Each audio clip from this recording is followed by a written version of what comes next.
दोस्तों, मान लीजिए आपने अपनी ज़िंदगी भर की कमाई, अपनी सारी बचत किसी एक बहुत ही बेहतरीन शेयर में या सिर्फ क्रिप्टो में लगा दी और अगले दिन वह मार्केट क्रैश हो जाता है, तो क्या होगा? आप पल भर में रास्ते पर आ जाएंगे।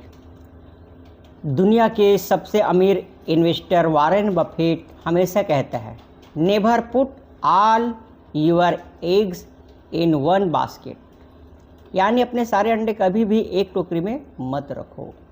लेकिन अफसोस 90% नए इन्वेस्टर यही गलती करते हैं। अगर आपने SIP शुरू कर दी है, कंपाउंडिंग को समझ लिया है, तो अब वक्त है अमीर बनने के सबसे बड़े सीक्रेट को समझने का, जिसे फाइनेंस की दुनिया में एसेट लोकेशन कहते हैं। आज की इस वीडियो में मैं आपको एक ऐसे सुरक्षित फार्मूला बताऊंगा जिससे मार्केट चाहे ऊपर जाए या नीचे, आपका पैसा हमेशा सेफ रहेगा, बढ़ता रहेगा। चलिए शुरू करते हैं।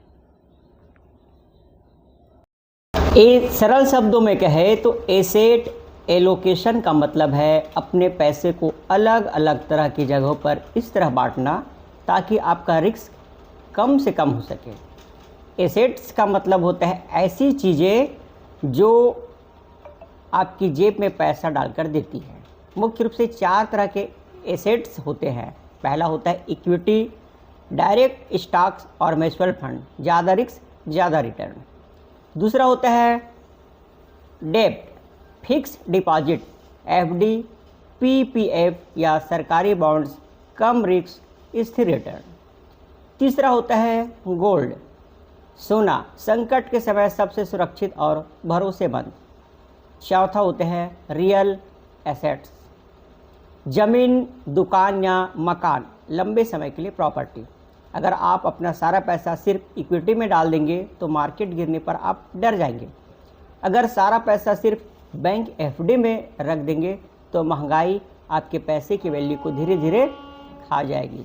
इसलिए इन सभी का एक सही बैलेंस होना बहुत ज़रूरी है। अब आप सोचेंगे कि भाई मुझे कैसे पता चलेगा कि मुझे किस जगह पर कितना पैसा लगाना चाहिए।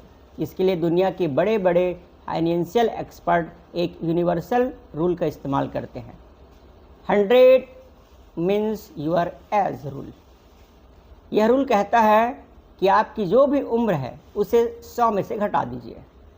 जो वो नंबर निकल कर आएगा उतना प्रतिशत पैसा आपको इक्विटी यानी स्टॉक्स और म्यूचुअल फंड्स में लगाना चाहिए और बाकी का बचा हुआ पैसा बिल्कुल सुरक्षित डेट इंस्ट्रूमेंट जैसे कि FD या बॉन्ड्स में रखना चाहिए। चलिए इसे 2 अलग अलग उदाहरणों से बिल्कुल आसान तरीके से समझते हैं। राहुल, उम्र है 25 साल। कैलकुलेशन करेंगे 100 माइनस 25 इक्वल टू 75। राहुल अभी जवान है, उस पर पारिवारिक जिम्मेदारियां कम हैं। इस रूल के मुताबिक राहुल को अपने कुल इन्वेस्टमेंट का 75% पैसा इक्विटी, म्यूचुअल फंड्स, स्टॉक्स में लगाना चाहिए, क्योंकि वह थोड़ा रिस्क ले सकते हैं और उसके पास निवेश के लिए एक लंबा वक्त है। बाकी का 25% पैसा उसे FD, PPF या गोल्ड में सुरक्षित रखना चाहिए। दूसरा कर देखते हैं एक वर्मा जी, उम्र 45 साल। तो हम 100 में 45 माइनस करते हैं तो आता है 55। अब बात करते हैं वर्मा जी की। वर्मा जी की उम्र 45 साल है। उन पर बच्चों की पढ़ाई, शादी और घर की बड़ी जिम्मेदारी है। इस रूल के हिसाब से वर्मा जी को सिर्फ 55% पैसा ही इक्विटी में लगाना चाहिए। बाकी का 45% उन्हें बिल्कुल सुरक्षित डेब्ट और गोल्ड में रखना चाहिए ताकि मार्केट में उतार चढ़ाव से उनका परिवार और उनका पोर्टफोलियो हमेशा सुरक्षित रहे। एसेट एलोकेशन का सबसे महत्वपूर्ण और आखिरी हिस्सा है रीबैलेंसिंग। मान लीजिए आपने साल के शुरुआत में 60% पैसा शेयर मार्केट में लगाया और 40% FD में रखा। उस साल शेयर मार्केट बहुत तेज़ी से ऊपर भागा और आपका शेयर मार्केट वाला हिस्सा बढ़कर कुल पैसे का 75% हो गया। अब आपका पोर्टफोलियो बहुत ज़्यादा रिस्की हो चुका है। ऐसी स्थिति में आपको क्या करना है? साल के आखिर में उस बढ़े हुए इक्विटी के 15% हिस्से को बेचकर यानी अपना प्रॉफिट बुक करके उसे वापस सुरक्षित एफडी या डेफ्ट में डाल देनी है। इससे फ़ायदा यह होता है कि आप हमेशा ऊंचे मार्केट पर अपना मुनाफा कमा लेते हैं और जब कभी मार्केट नीचे गिरता है तो आपके पास सस्ते में शेयर्स खरीदने के लिए सुरक्षित पैसा हमेशा तैयार रहता है।